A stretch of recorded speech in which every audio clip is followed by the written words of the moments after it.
National Resistance Movement.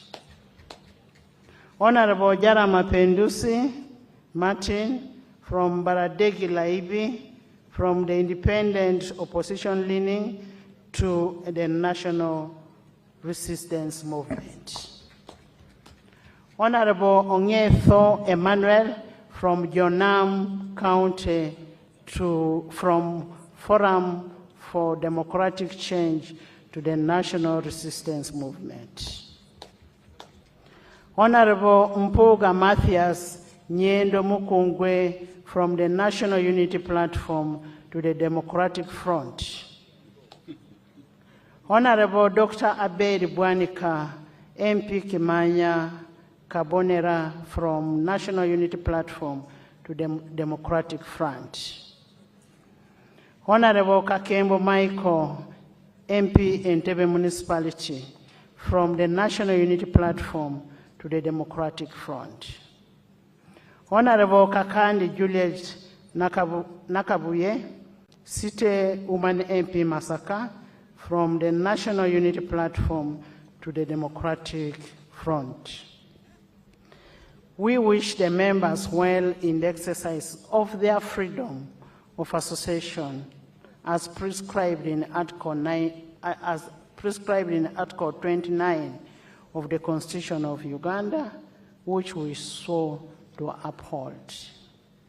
Your Excellency and honorable members, despite the remarkable strikes that we have made, the fourth session was not without any challenges.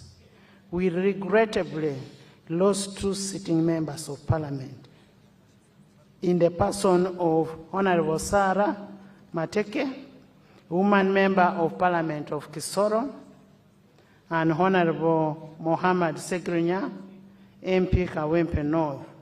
We continue to pray for internal repose of their souls.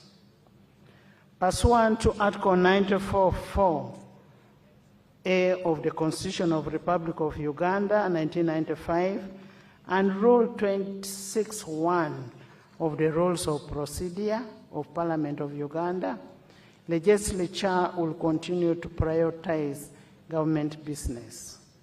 We look forward with optimism to government legislative agenda for the fifth session and other plans that may be contained in today's presidential address of nation. I say all this for God and my country. Your Excellency, as I had earlier on stated in my communication, I will now take this singular honor and privilege to invite you to unveil the National Development Plan 4. Your Excellency, you'll be joined by my good self and the Deputy Speaker, the Ministers of Finance, to perform this activity.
Item number 5, invitation by the Right Honourable Speaker to His Excellency the President to deliver to Parliament an address on the state of the nation in accordance with Article 1011 of the Constitution. Your Excellency the President of the Republic of Uganda, it is your mandate under Article 101, Sub-Article 1 of the Constitution at the beginning of each session of Parliament to deliver to Parliament your address on the state of nation. Honorable members, as we welcome the President to deliver his address on the state of nation, we draw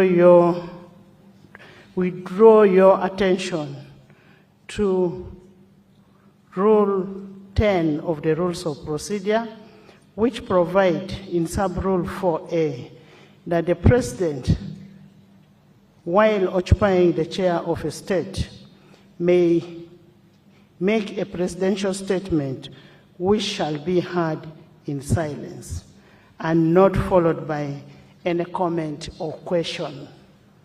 I now take the singular honor and privilege to invite you, Your Excellency, to address the August House and the nation by extension. You are most welcome, Mr. President.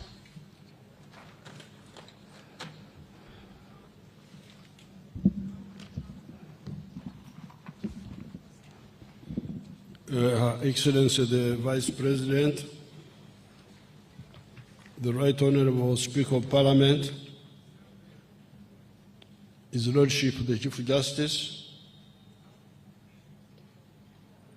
Right Honourable Deputy Speaker of Parliament, His Lordship the Deputy Chief Justice, the Right Honourable Prime Minister and Deputy Prime Ministers, Honourable Ministers, Honourable Members of Parliament,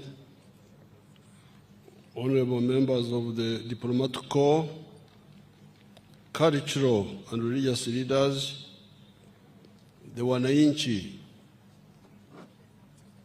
distinguished guests, ladies and gentlemen. In fulfillment of the constitutional requirement under Article 101, Clause 1 of the Constitution of the Republic of Uganda, I am here to deliver the State of the Nation Address 2025. Fellow countrymen, countrywomen, and especially the Bazukulu, abantu abo, I applaud you all for positively utilizing the peace and tranquility prevailing across the country and the improved physical infrastructure to improve your personal lives, your families, and your communities. Since the last State of the Nation address, a number of people have unfortunately departed from this earth. They include His Holiness the Pope, late Pope Francis, the late Honorable Major John Kazora, former Member of Parliament of Kashari, the late Honorable Sarah Mateke Nyirabashitsi, the former Minister of State for Defense, the late Honorable Muhammad Segirinya, the former Member of Parliament for Kawempe North, the late Honorable Dr. Yako Chisa, the former Member of Parliament for Queen County, the late Honorable Babadiri Margaret, the former woman Member of Parliament for Koboko District, the late Honorable Margaret Komhanji, the former woman Member of Parliament for Nakasongora District, the late Honorable Cicely Ignatius, the former Member of Parliament for Buyaga County East, the Right Honorable Frank Nabuiso, the former Member of Parliament for Kagoma County, and many other Ugandans who have succumbed to accidents, illnesses, etc. I request more of those that have passed on.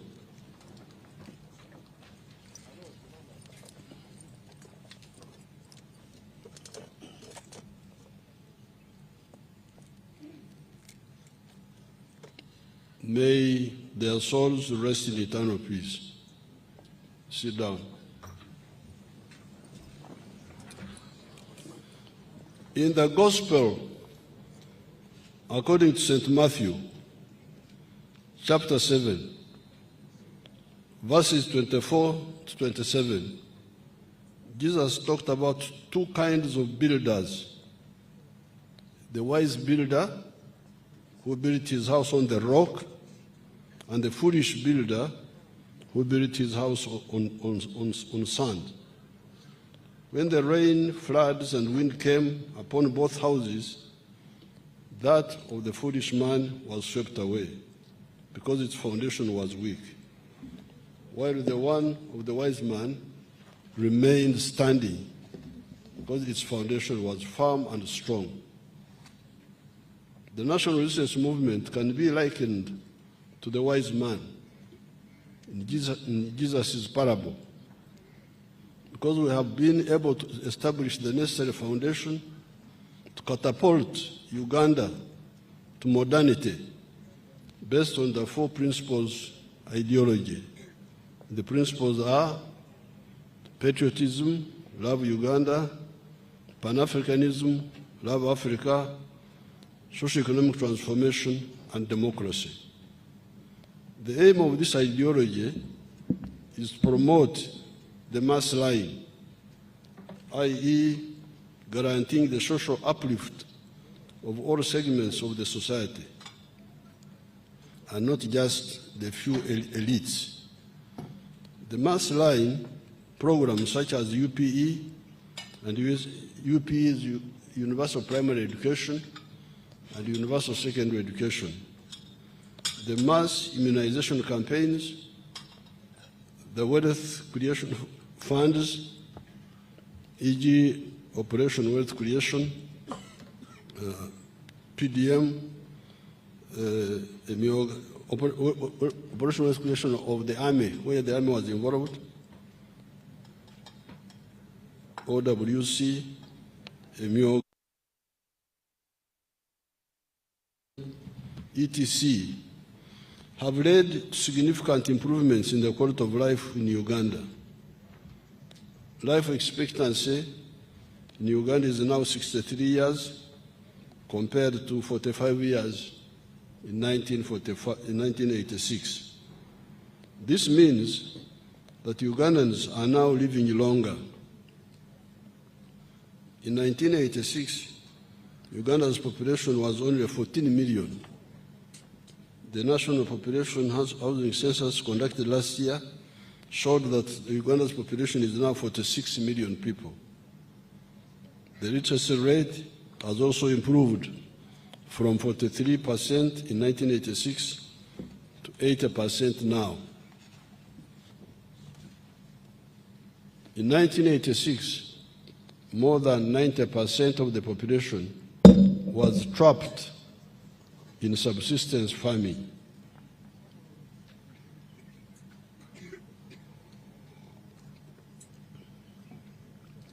i.e., working only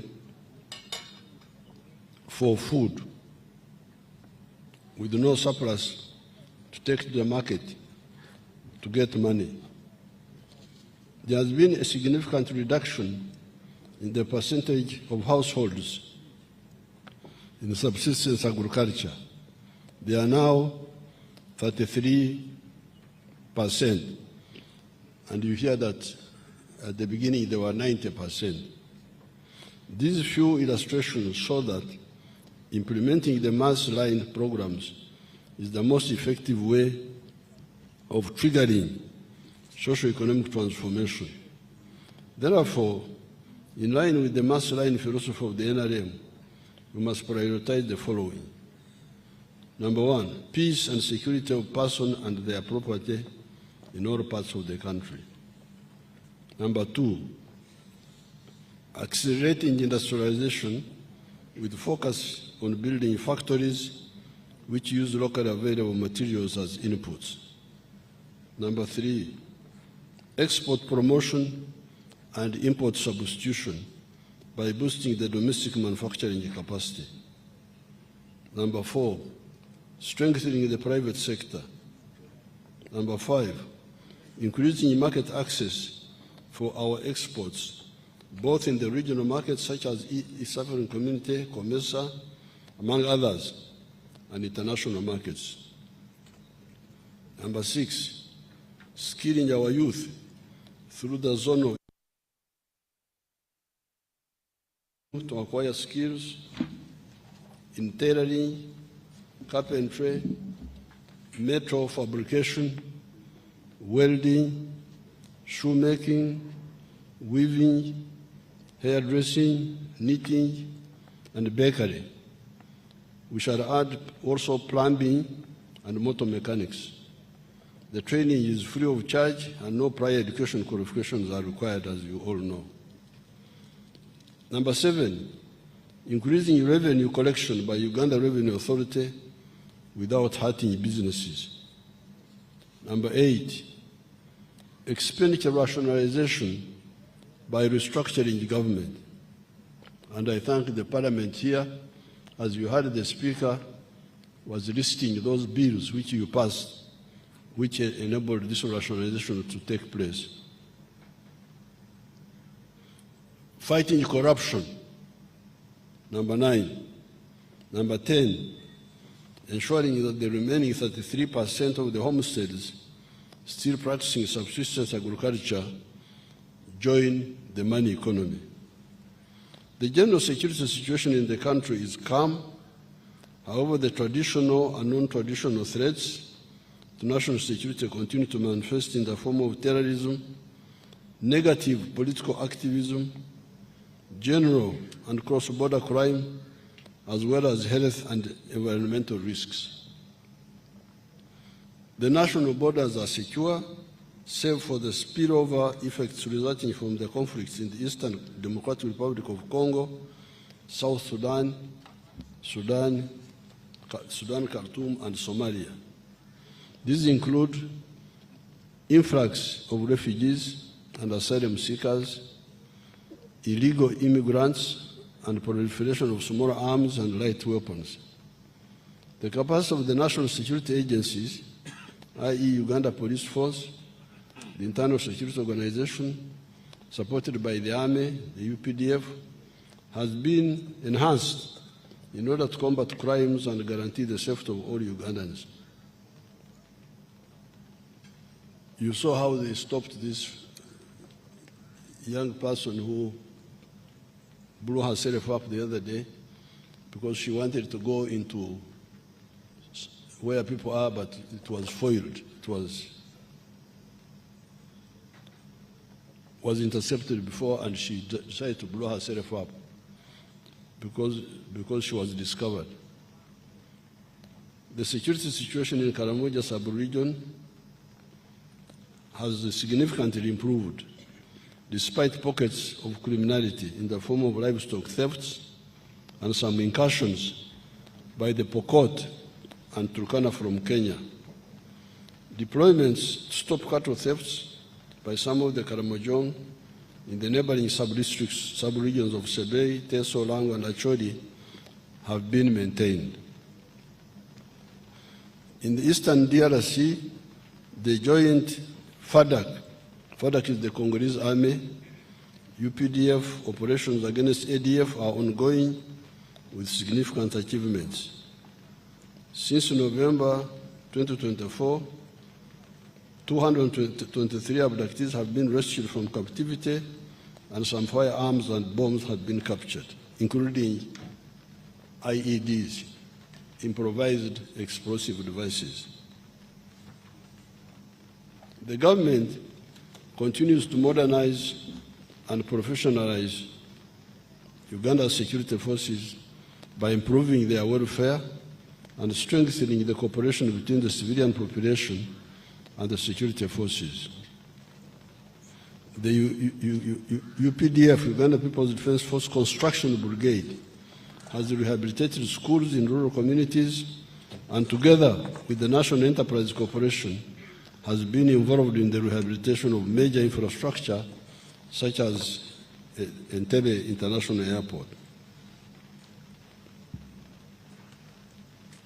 It is paramount to jealously guard Uganda's political and economic stability. All attempts to destabilize Uganda by internal and external actors have been thwarted and defeated.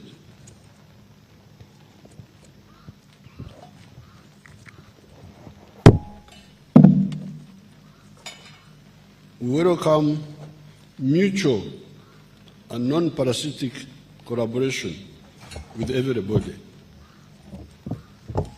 Uganda's priorities and interests are very clear, and therefore our allies must respect and uphold them in all their dealings with us.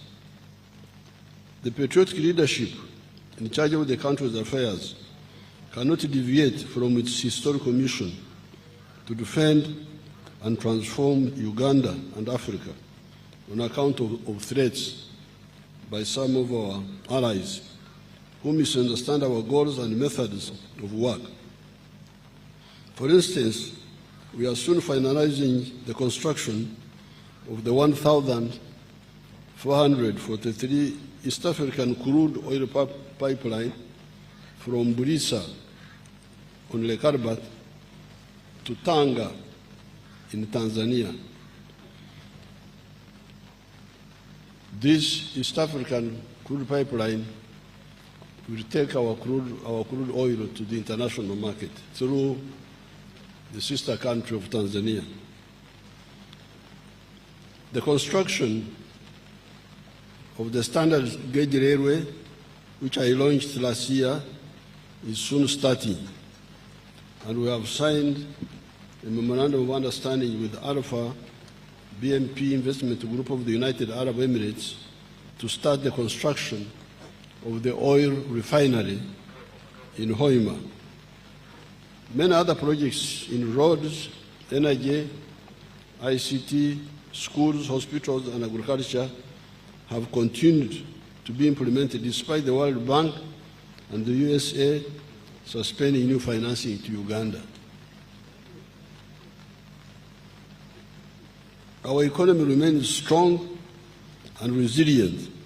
It was recently ranked 7th by the International Monetary Fund among the fastest growing economies of the whole world. The size of the economy is projected at Uganda shillings $224.9 trillion, equivalent to $60 billion by the end of June 2025. In 1986, the economy was only Uganda shillings 42 billion, or US dollars 3.9 billion. This means that in dollar terms, the size of the economy has expanded nearly 15 times since the NRM government took power in January 1986. The economy grew by 6.7% in the first quarter of this financial year, compared to 5.6% recorded in the same period last year. This is on top of the growth of 6.1% in the financial year 2023-2024. Economic growth is projected at 6.3% this financial year and further projected to grow to 7% in the financial year 25-26. It is projected to grow faster when commercial production of oil and gas starts next year. In purchasing power parity terms, our economy is projected to be US dollars 171.6 billion by the end of this financial year in June 2025. And next financial year, equivalent to about 65.7 billion using the Atlas method. This will be equivalent to US dollars 187 billion in purchasing power parity terms. This growth will translate into higher household incomes from US dollars 1,259 income per capita by the end of this financial year to US dollars 1,330 as income per capita next financial year. In the past 4 years, our growth has been broad-based, inclusive, and pro-poor. The latest National Housing Survey report that was released recently by the Uganda Bureau of Statistics shows that the share of Ugandans living below national poverty line has fallen to 16% from 20% 4 years ago, surpassing the 2025 national target of 18.5%. With the continued implementation of the PDM, we are on track to completely wipe out poverty in the near future.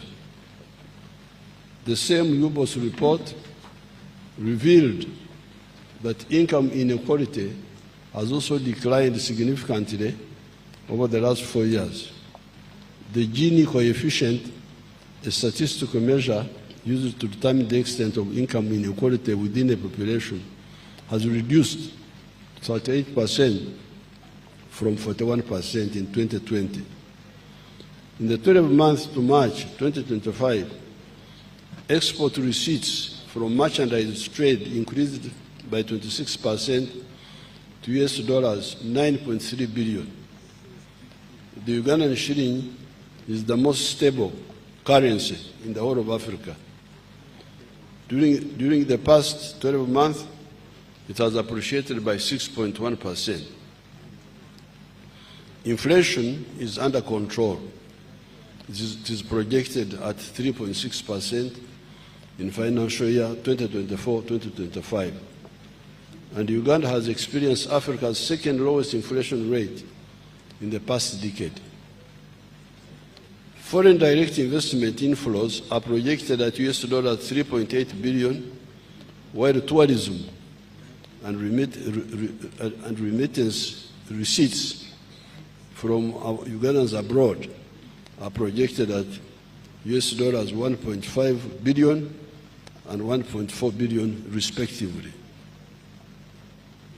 During the next 5 years, it is projected that Uganda's GDP is going to more than double to USD 158 billion in 2030 in exchange rate terms and US dollars 296 billion in purchasing power parity terms.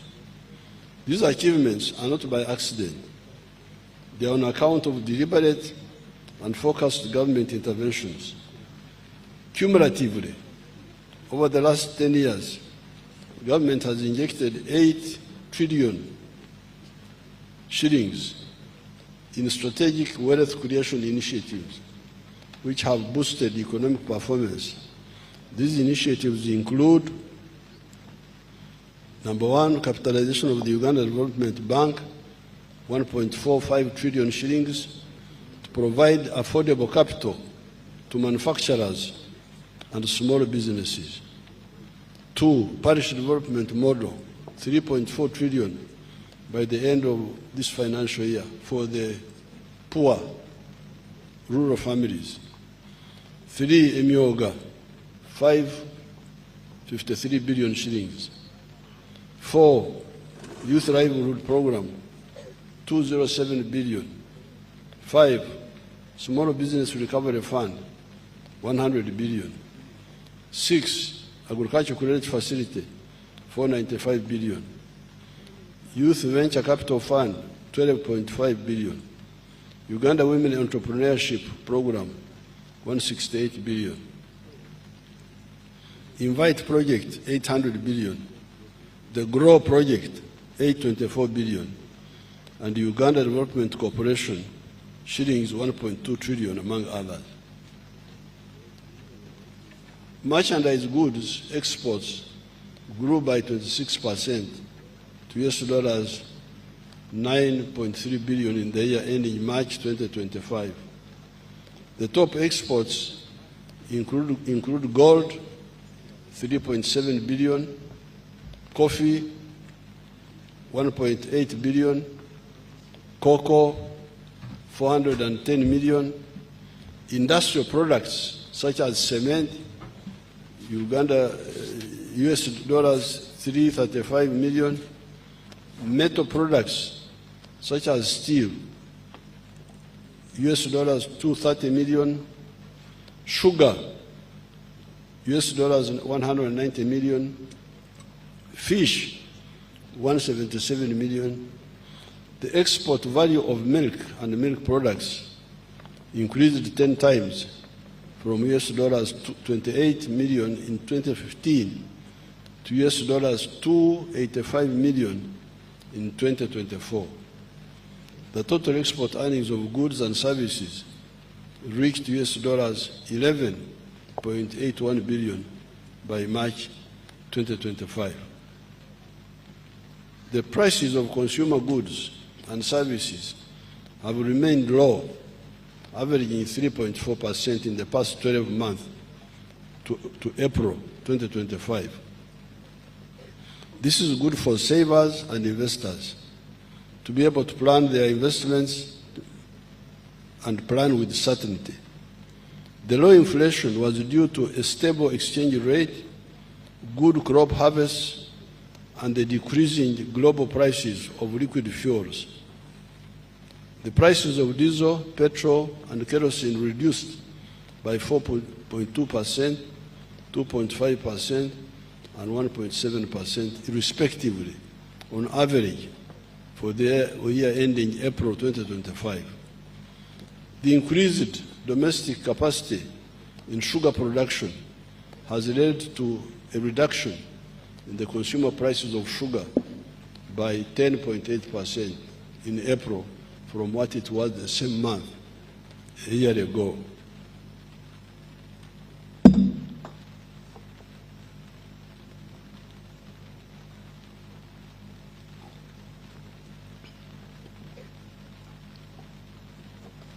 For Baganda tugamba akatari kabbe temanyi Luganda. Akatari kabbe oli amagumba osula mu mulyango. Bano Baganda bakika ki bannange?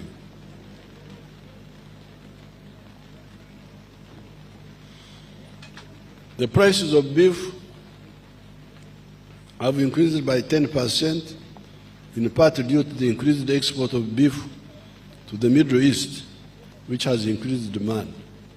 This is good for the cattle keepers. The problem we still have is the disease outbreaks in some parts of the country, as well as cattle thefts.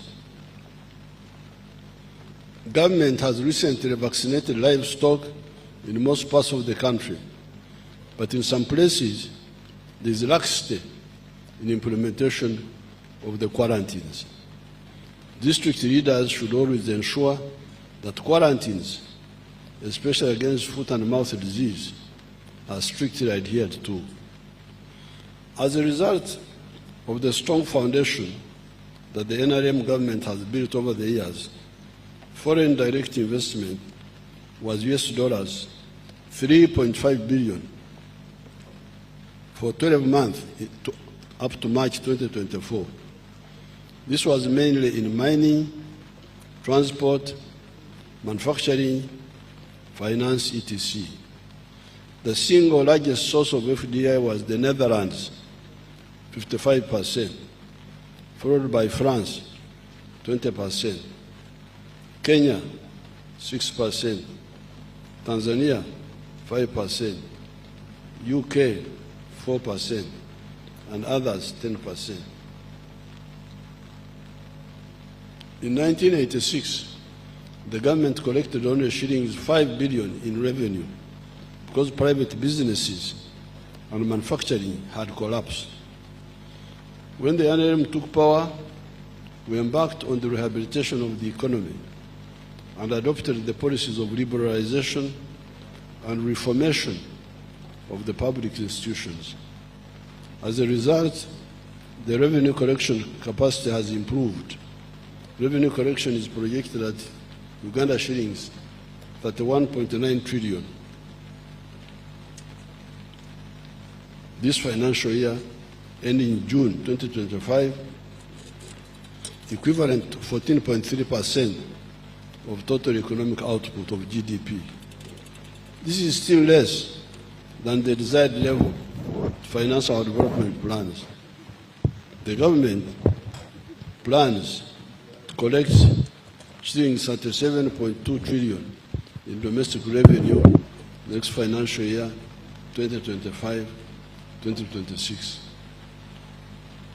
In order to boost revenue collection, the government will implement the following steps. Number one, enhancing efforts to fight corruption at the URA through regular audits, whistleblowers, and leveraging digital platforms to minimize human interaction. Two, minimizing tax evasion using the electronic fiscal receipt and invoicing solutions, EFRIS, digital tax system, DTS, and intrusive scanners to improve real-time monitoring of taxable transactions, ensure accurate declaration of revenues, and curb under-invoicing. Three, combating smuggling at border points through extended surveillance using advanced technologies like drones and tracking systems with increased patrols in high-risk areas. Four, adopting specific tax duties to address under-declaration of values, particularly in manufacturing and imports of high-value goods.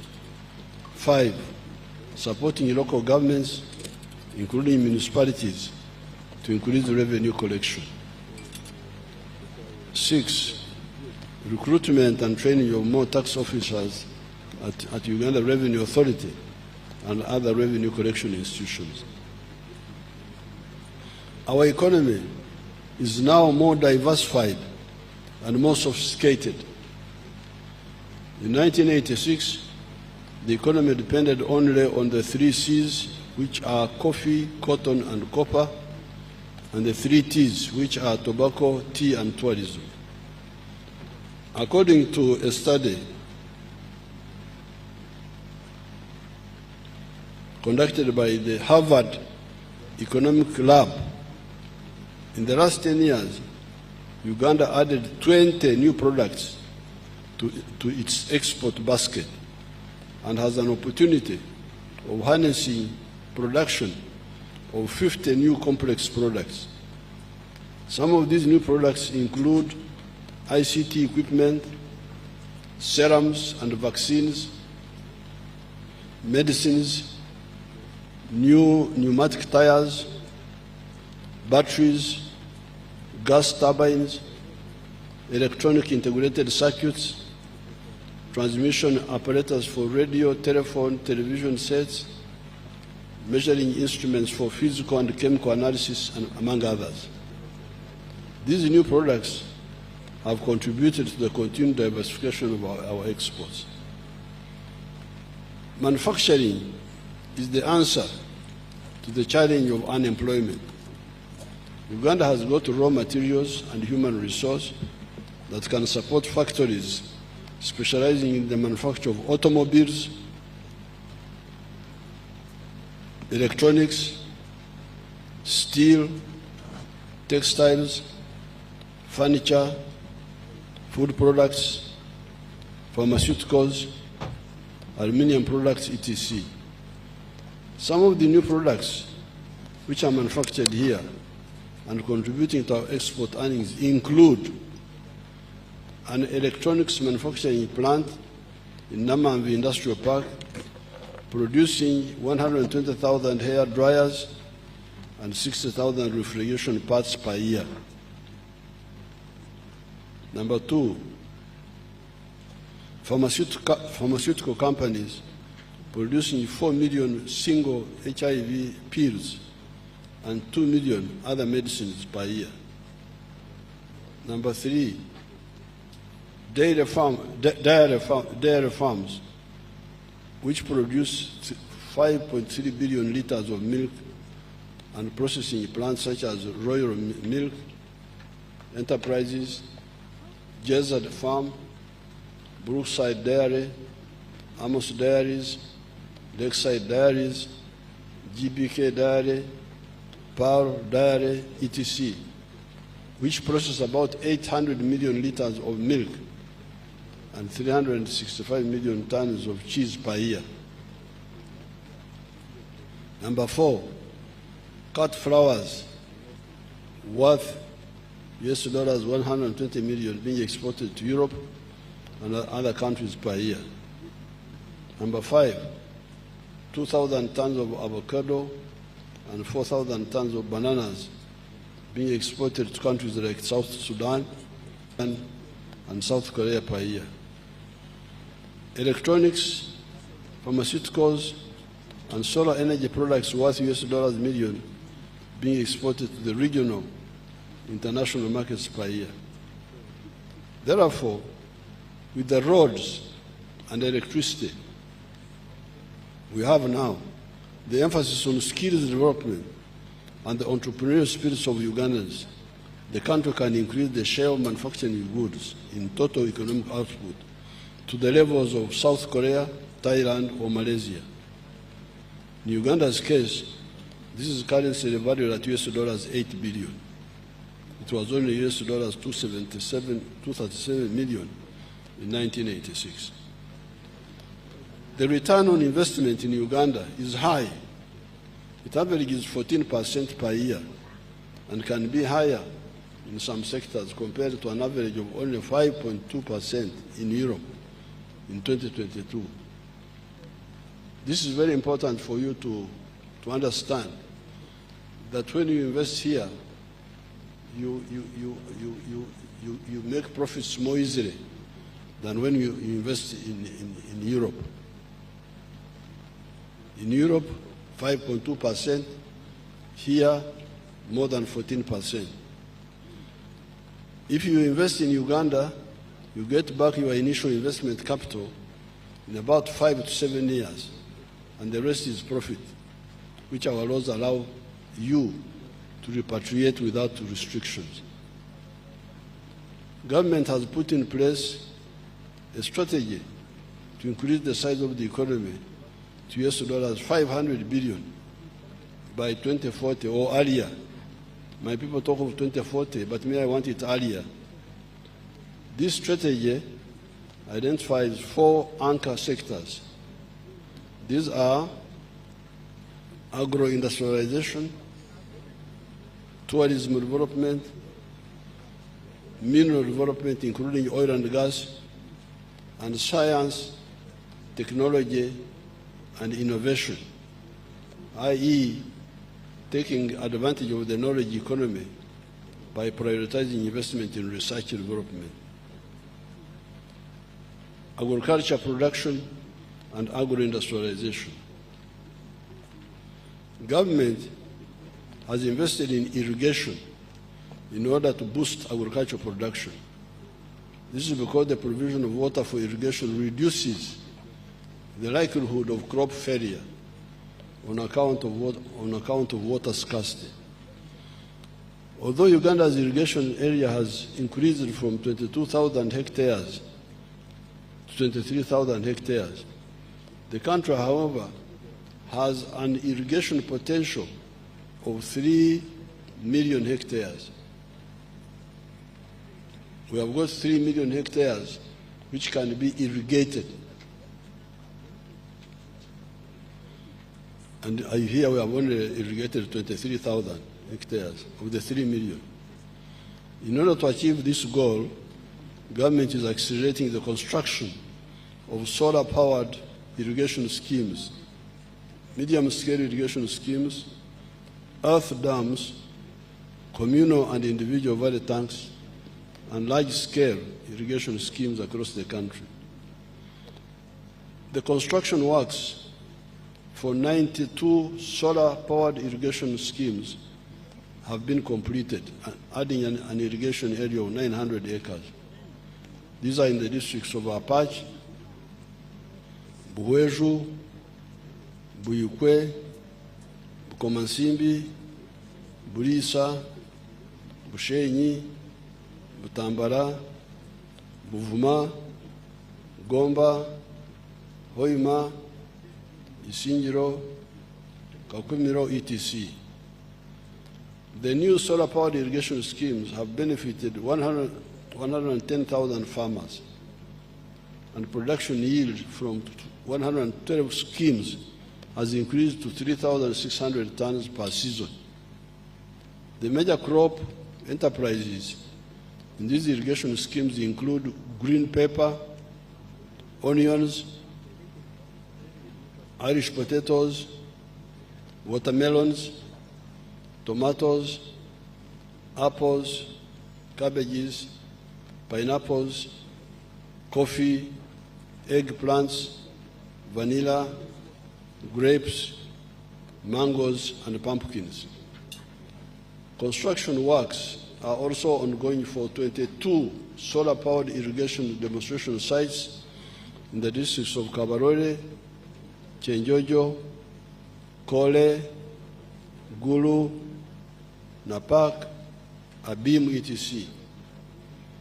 In Nakaseke district, the construction works for Chirema, Phase 1, a medium-scale irrigation scheme, have been completed, thus adding a total of 124 hectares and benefiting 50 farmers engaged in coffee growing, passion fruits, maize, and bananas.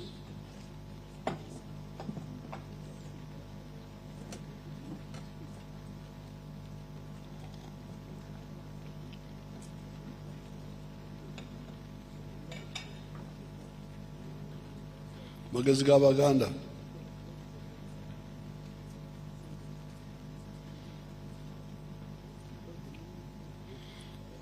The construction works for Wadelai irrigation scheme,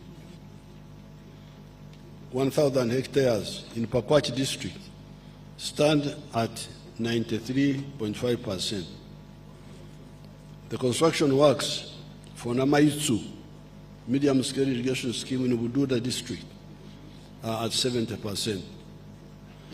Kaumu irrigation scheme, this is in rural district, is at 90%, among others. A mega irrigation scheme, Nyimur, covering 3,300 hectares, has been constructed in Lamo district. You know where Lamo is? You people, you don't know where Lamo is. Lamo is far away, far away, far away, on the Sudan border, South Sudan border. Other construction works include Achomai irrigation scheme in the Bukedea district, covering 1,480 hectares and targeting 1,600 households. Atari irrigation scheme in Kwen Buramburi district, covering 680 hectares, targeting 2,667 households. And Namatara irrigation scheme in Budaka, Mbare, Butareja districts, covering 3,450 hectares, targeting 4,923 households. The current production of milk stands at 5.4 billion liters at the end of 2024, compared to 2.5 billion liters in the financial year 2017-2018. We have also identified and secured foreign markets through government-to-government interventions, e.g. Algeria, Nigeria. These countries are now buying our powdered milk.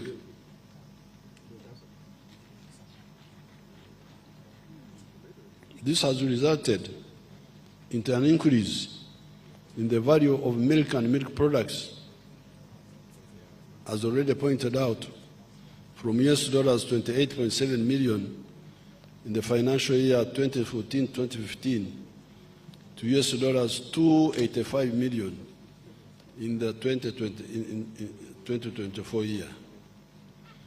A new processing factory, Ben Foods, has been commissioned and is currently operational with an installed capacity of 10,000 liters of milk per day. The total value of fish catches from all the water bodies has steadily increased since government deployed armed forces to assist in fisheries enforcement. Currently, we are producing 658,000 metric tons of fish annually. The availability of raw material, fish, sustained operations of 12 fish processing factories. You know that debate. The fisheries unit has been able to stop overfishing or reduce it, although they also accused once in a while of being also sinners.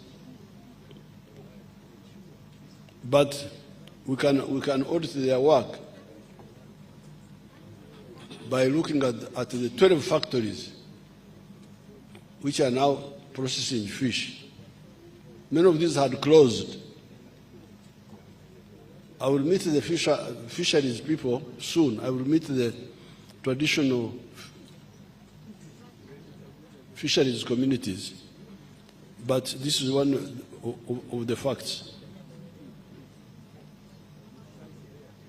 Are the factories operating or not? And had they closed or not? When we meet, we shall discuss this.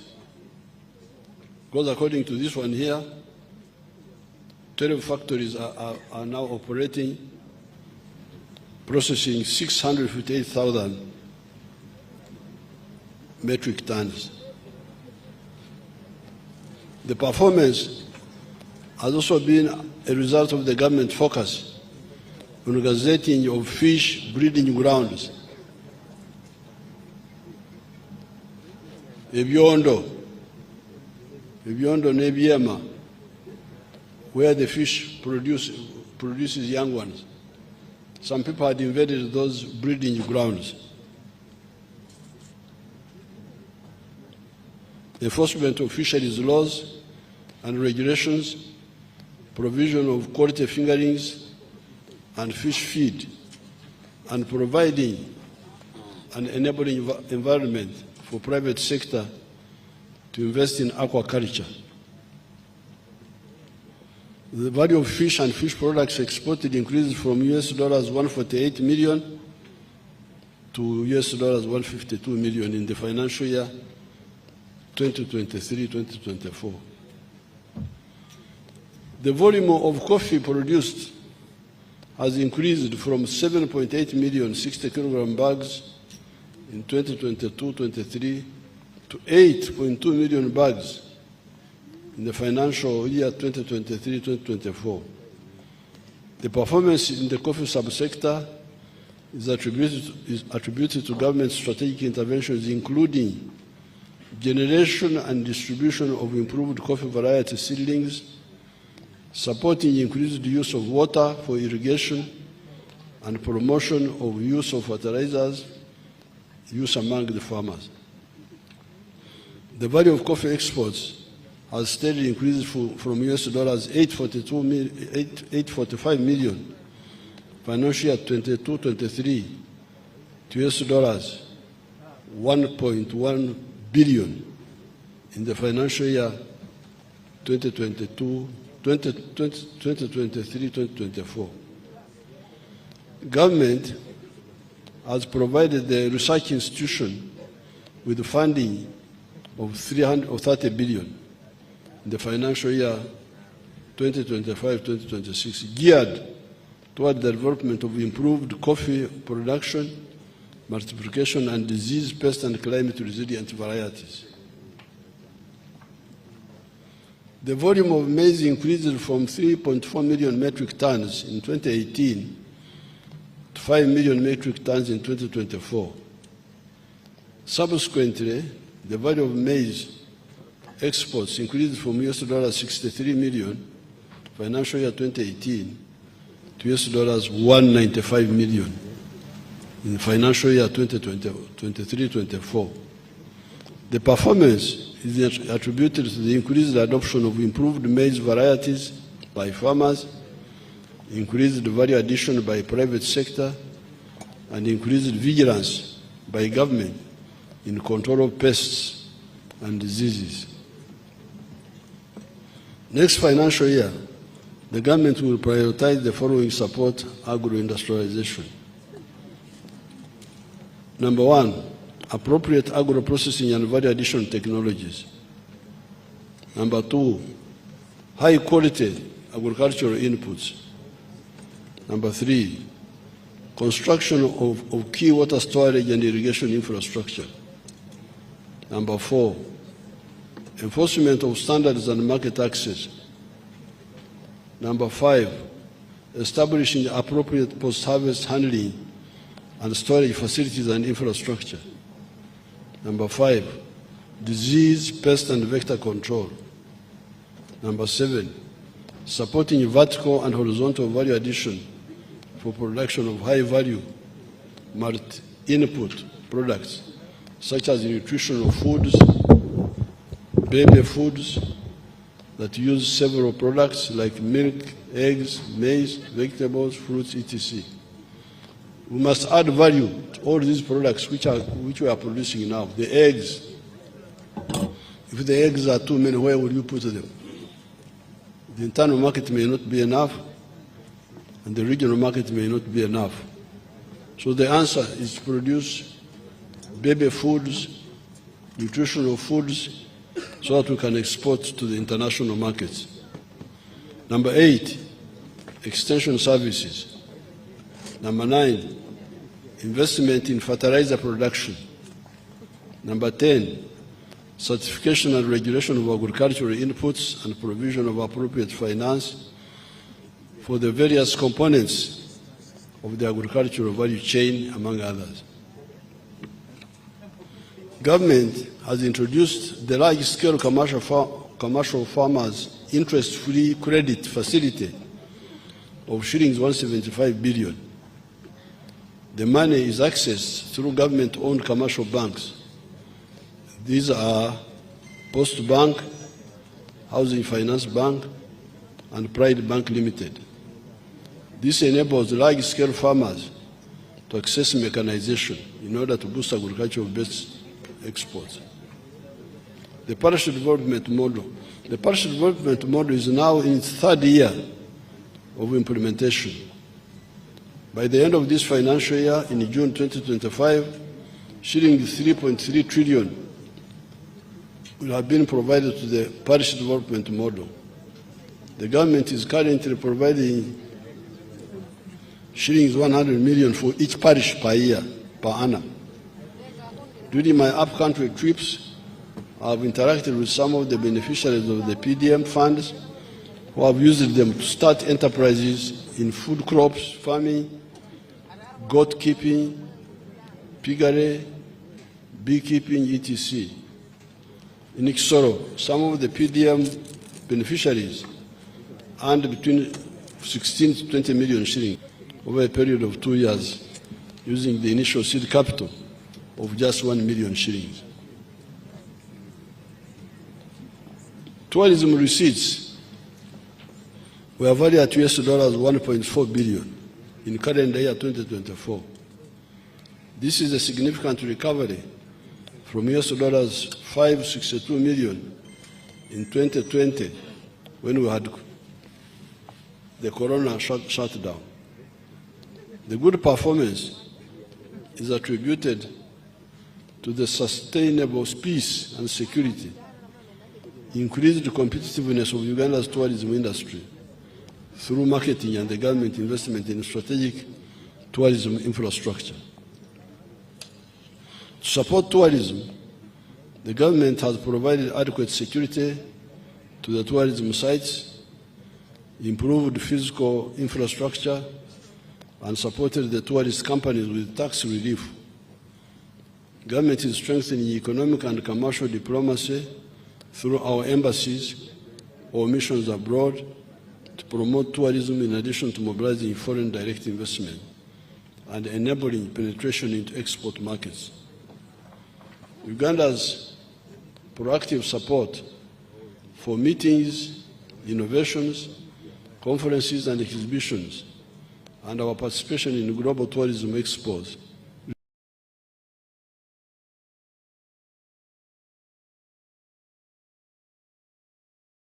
resulted in hosting 267,000 tourists in wildlife protected areas. Government has maintained 1,200 kilometers of trail tracks and roads in the national parks. An important aspect in tourism promotion is adherence to the international standards in terms of grading of accommodation facilities, such as hotels and restaurants,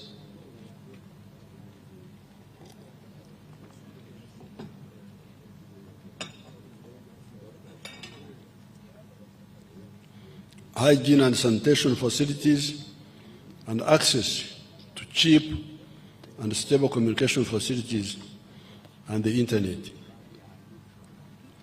In this regard, the government is upgrading the internet gateways to reduce the internet costs and increase the speed of internet connections.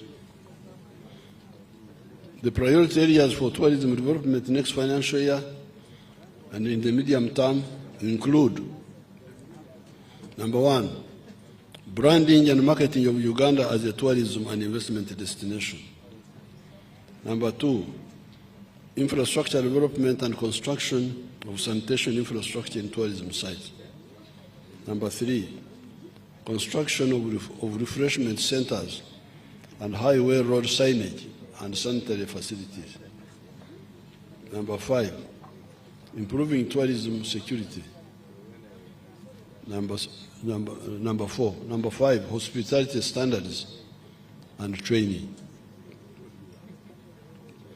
On the side of minerals, Uganda has got a number of mineral resources in almost all parts of the country. These include oil and gas reserves, beryl, chromite, lead, lithium, silver, zinc, kyanite, feldspar and diatomite, manganese, diamonds, uranium, iron ore,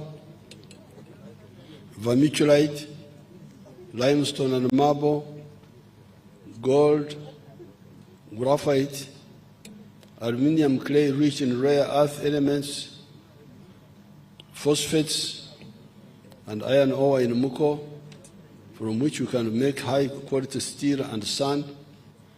From these resources, Uganda has the opportunity to industrialize quickly with acquisition of technology and specialized skills development, which is tailored to industrialization. Until recently, when we started refining gold, our minerals were being exported in raw form. We were exporting raw materials. Africans who are here, please, from other countries, this is the disease of Africa, exporting raw materials. Matière primaire, français, very bad material primaire. Eh?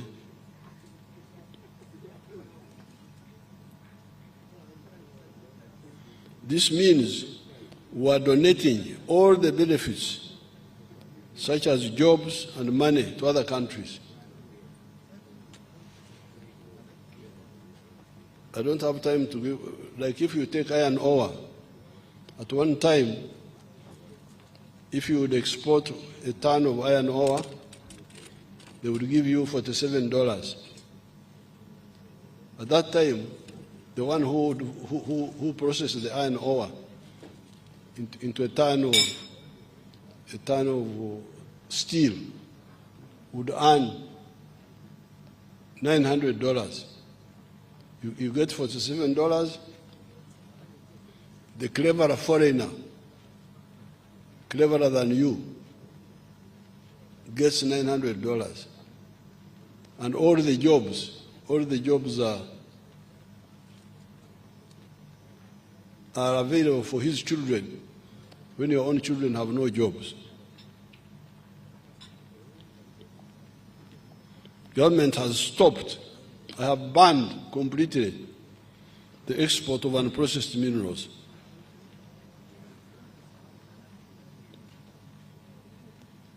Some of the people wanted to kill me. I say, you kill me, but I will not.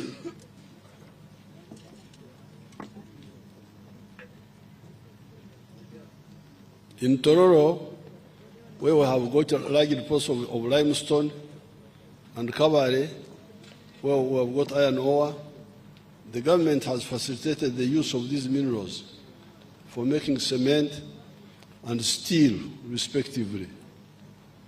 In Kabale, we have put in place the infrastructure for mining the iron ore, from which domestic steel manufacturers have started making high-quality steel. There are now 10 gold refineries in the country, producing gold which is refined to 99.9% purity. There are gold mining activities in Busia by a Chinese company called Wagagai, and the government embarked on the registration of artisanal miners in Buhweju, Busia, Mubende, Kasanda, and Karamoja. Registration will be expanded to cover all artisanal mining areas in the country. In Moyo, there are gold reserves and a huge limestone deposit, apparently, which is raw material for cement production.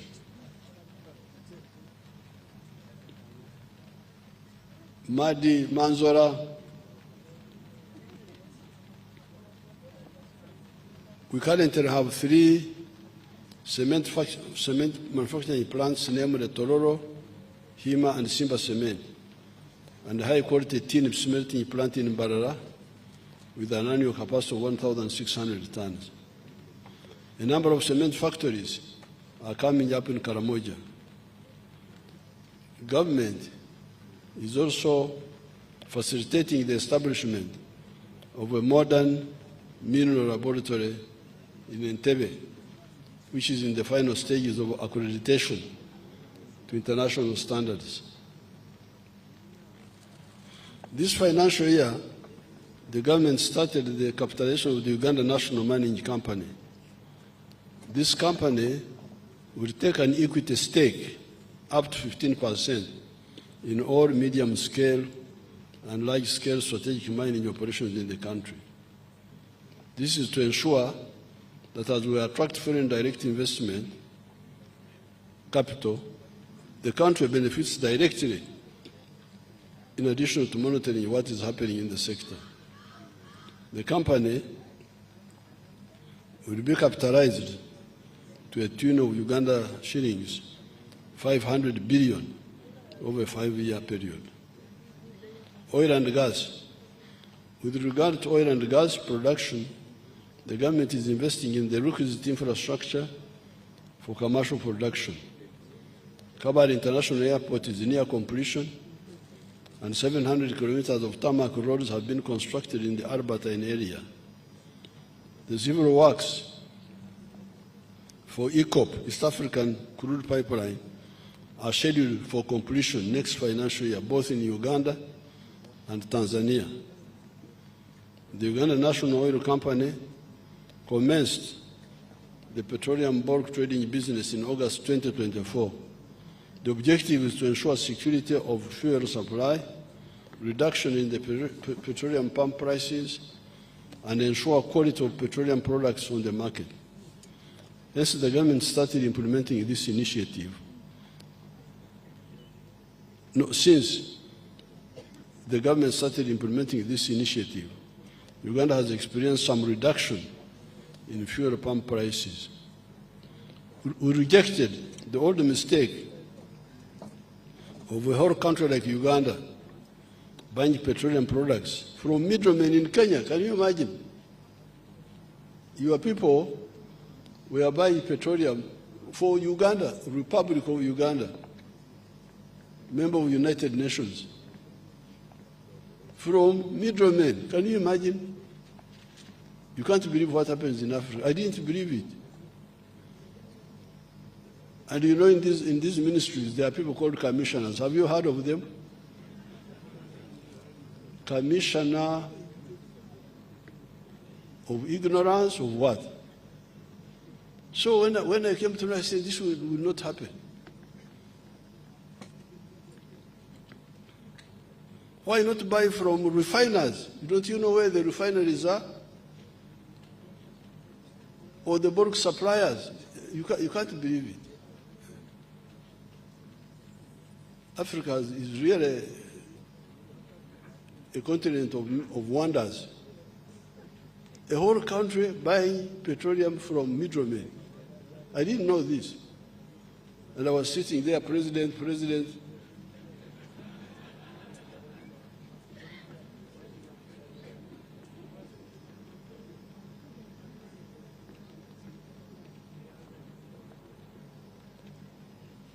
In the minerals sector,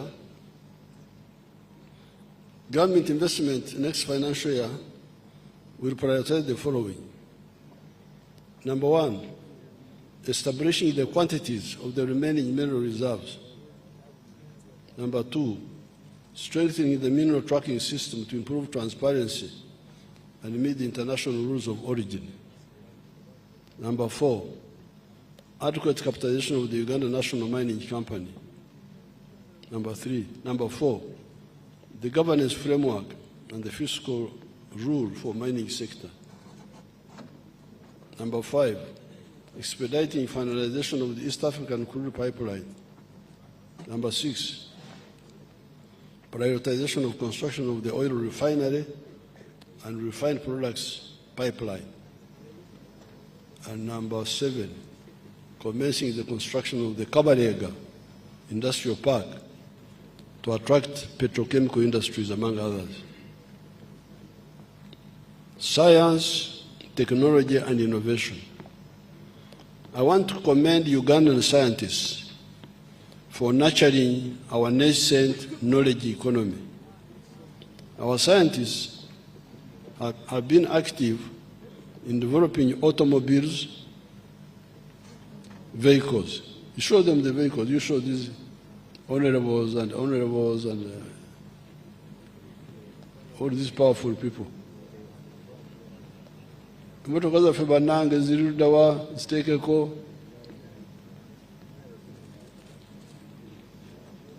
Temulina motoka zaffe, mulina abakulu bokka be bali abakulu tebamanyi. Bannange mugirabye Kira. Our visitors, freeze it there. Kabagirabire ddala. Alaba bano bagiteekako ne bajjaku.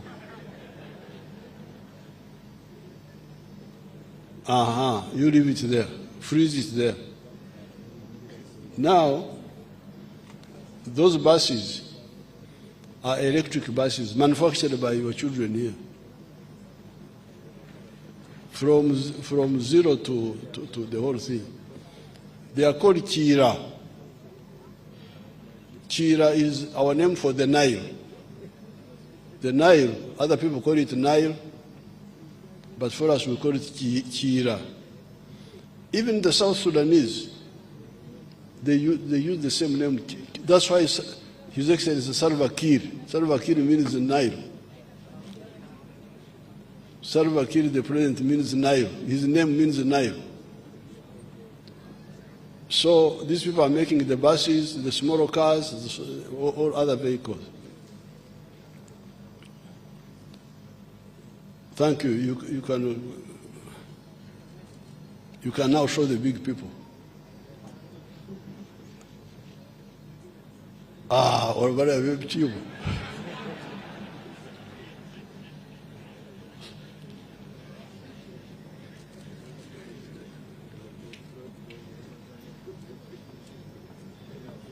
I want to commend Ugandan scientists for nurturing our nascent knowledge economy.